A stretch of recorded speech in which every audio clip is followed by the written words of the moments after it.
రాష్ట్రంలో చాలా ఉన్నాయిగా.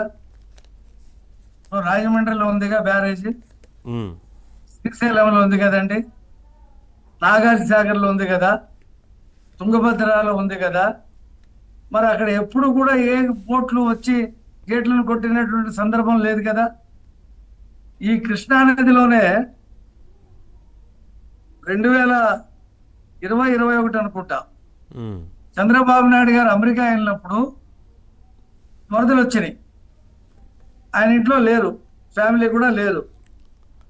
వరదలు వస్తే ఇలాగ ఒక బోటు కృష్ణా బ్యారేజ్కి అడ్డం పెట్టి ఒక మూల ఏదైతే చంద్రబాబు నాయుడు గారి ఇల్లు ఉందో ఆ ఇంటి వైపు ప్రవాహం రాకుండా ఆగిపోయి ఆయన ఇంటిని ముంచాలని ప్రయత్నం చేసిన మాట వాస్తవమే కదా.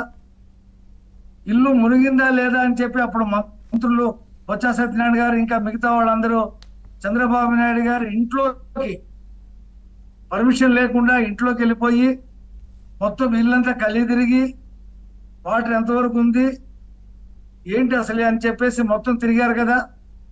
అంటే వీళ్ళకి ఈ బోట్లతో నీటి ప్రవాహాన్ని ఆపొచ్చు, లేదా ఈ బోట్లతో బ్యారేజ్ని డ్యామేజ్ చేయవచ్చు అనేది ఒక ప్లాన్ ఉంది వీళ్ళకి. మైండ్లో ఫిక్స్ అయ్యారు. ఏ బ్యారేజ్ దగ్గర లేనటువంటి బోట్లు ఇక్కడ ఎందుకు వచ్చి గుర్తుకున్నాయి?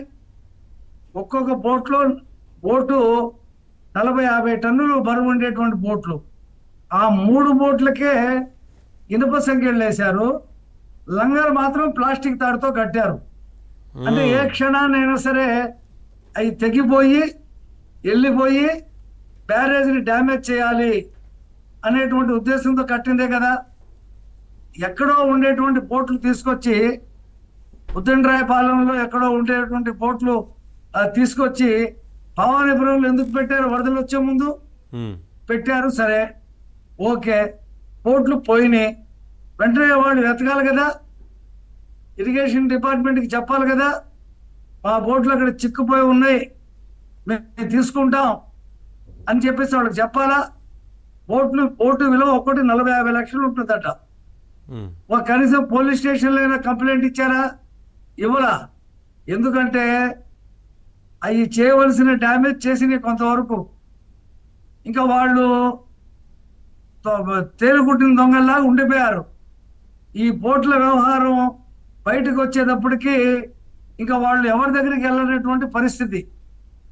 ఈ పరిస్థితుల్లో ఒకటి, ఇప్పుడు జైల్లో ఉన్నటువంటి నందిగం సురేష్ అనుచరుడు ఒకడదు, ఉషాద్రి అనే అతను, ఇంకో అతను తలశీల రఘురామ్ అనుచరుడు. వీళ్ళిద్దరూ ఈ బోట్లలో ముందు 5 బోట్లు పంపారంటే ఒకటి వెళ్ళిపోయింది, ఉమ్, వరదలోకి వెళ్ళిపోయింది చిన్న బోటు.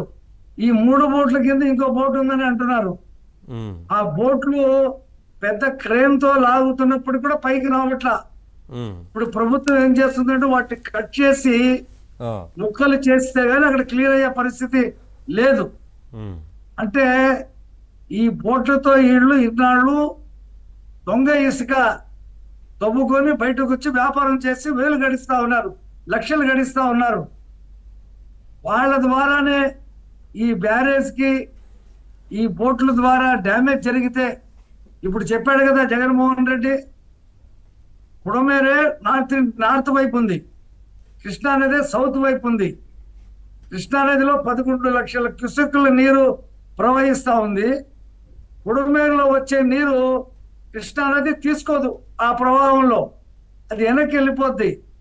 చంద్రబాబు నాయుడు గారి ఇల్లుని కాపాడుకోవడం కోసం పుడమేరు దగ్గర వెలుగులేరు దగ్గర గేట్లు ఎత్తేసాడని ఏదైతే అసంబద్ధమైనటువంటి తలకాయ లేనటువంటి మాటలు చెప్పాడో, ఇవాళ ఈ బోట్ల ద్వారా కూడా అంటే విజయవాడ ప్రజల్ని ముంచేశాడు చంద్రబాబు నాయుడు, అతనే బాధ్యుడని ఇప్పటికీ రాస్తున్నారు.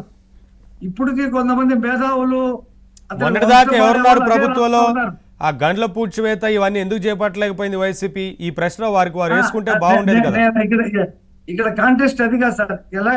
ఎలాగైతే ఒక అబద్ధం చెప్పి ప్రజల్ని నమ్మించాలని చెప్పి ప్రయత్నం చేశాడో, ఇప్పుడు ఈ బోట్ల ద్వారా బ్యారేజ్ కి డ్యామేజ్ జరిగి ఏదైనా ఒక తలుపు 2 పిల్లలు డ్యామేజ్ అయిపోతే ఆ ప్రవాహంలో కొట్టుకుపోతే ఊర్లన్నీ మునిగిపోతే, విజయవాడ మునిగిపోతే, వేల మంది చనిపోతే, లక్షల ఎకరాలు పంట నష్టం అయితే దీనికి చంద్రబాబు నాయుడే కారణం అని చెప్పడం కోసం వేసినటువంటి ఒక మాస్టర్ ప్లాను.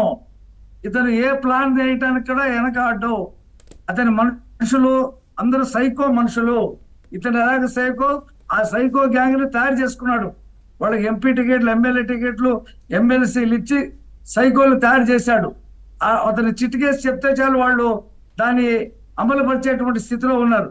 మనం చూసాం కదా, సొంత బాబాయ్ ఇతను ఎత్తుకొని పొట్ట మీద కూర్చోపెట్టి ఆడించుకున్నటువంటి సొంత బాబాయ్ కోడికెత్తి డ్రామా అది సక్సెస్ అవ్వలేదు, అంత ఇంపాక్ట్ లేదు, ఇంకా ఏదైనా పెద్దది చేయాలని చెప్పి ఐపాక్ టీము చెప్తే ఏం ఆలోచించాడు? సొంత బాబాయిని చంపేసి చంద్రబాబు నాయుడు గారి మీద, లోకేష్ మీద నెట్టేస్తే ప్రజలు నమ్ముతారు, నమ్మి నాకు రాయలసీమ ఆ ప్రాంతాలన్నింటిలో కూడా నాకు ఓట్లేస్తారనేటువంటి పథకం వేసి అతన్ని అన్యాయంగా చంపారు కదా. చంపిన తర్వాత గుండెపోటు అని చెప్పాడు కదా. గుండెపోటు కాదు, వాళ్ళ అమ్మాయి వచ్చి పోస్ట్ మార్టం చేసిన తర్వాత ఇది మర్డరు, నరికారని చెప్పి బయటకు వచ్చింది కదా. వచ్చిన తర్వాత కూడా చంద్రబాబు నాయుడు గారు చేతిలో పట్టాకత్తి పెట్టి సాక్షి పేపర్లో నిలువెత్తు ఫోటో వేసి చంద్రబాబు నాయుడే చంపాడు అని చెప్పి చెప్పాడు కదా. మరి ఆ తర్వాత అతను ముఖ్యమంత్రి అయ్యాడు కదా.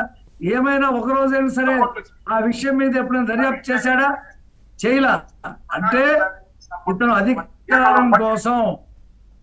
అధికారం కోసం ఏమైనా చేస్తాడు. బ్యారేజ్ అయినా పాల్గొట్టేస్తాడు. వేల మంది చనిపోయిన ప్రాబ్లం లేదు. అతనికి రాష్ట్రపతి పరిపాలన కావాలా? అతను ఏ సంఘటన జరిగినా రాష్ట్రపతి పరిపాలన కావాలా? అతను ముఖ్యమంత్రిగా ఓడిపోవటం అనేది అతను జీర్ణించుకోలేకపోతా ఉన్నాడు. నేను ఓడిపోలేదని చెప్పి కూడా చెప్తా ఉన్నాడు. కళ్ళు మూస్తే 5 సంవత్సరాలు అయిపోతాయని చెప్పి ఆ కార్యకర్తల్ని భ్రమలో పెడతా ఉన్నాడు. కాబట్టి ఈ బోటు వెనక ఖచ్చితంగా కుట్ర ఉంది. పాత్రధారులు, సూత్రధారులు ఎవరో వస్తారు, తేలాలి బయటికి. ప్రభుత్వం తేలుస్తుంది. నిన్న హోంమంత్రి కూడా ప్రకటన చేశారు కాబట్టి ప్రభుత్వం తేలుస్తుంది. ఒక్క నిమిషం సార్, కృష్ణవేణి గారు జాయిన్ అయ్యారు, వారితో మాట్లాడిన తర్వాత మళ్ళీ వస్తాం. ఒక మాట, జాతి విద్రోహ చర్య కింద వాళ్ళని తీవ్రమైనటువంటి సెక్షన్లు ఉన్నాయి.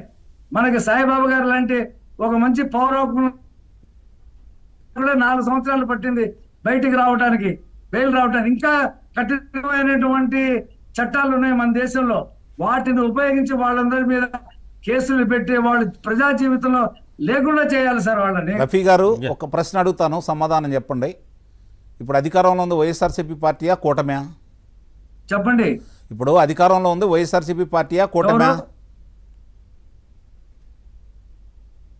కూటమి. మరి కూటమి మీరు అభియోగాలు మోపుతారేంటి? అరెస్ట్ చేయాలి కదా, చర్యలు తీసుకోవాలి కదా. ఎందుకు ఆలస్యం అవుతుంది? ఎందుకు ఆలస్యం అవుతుంది?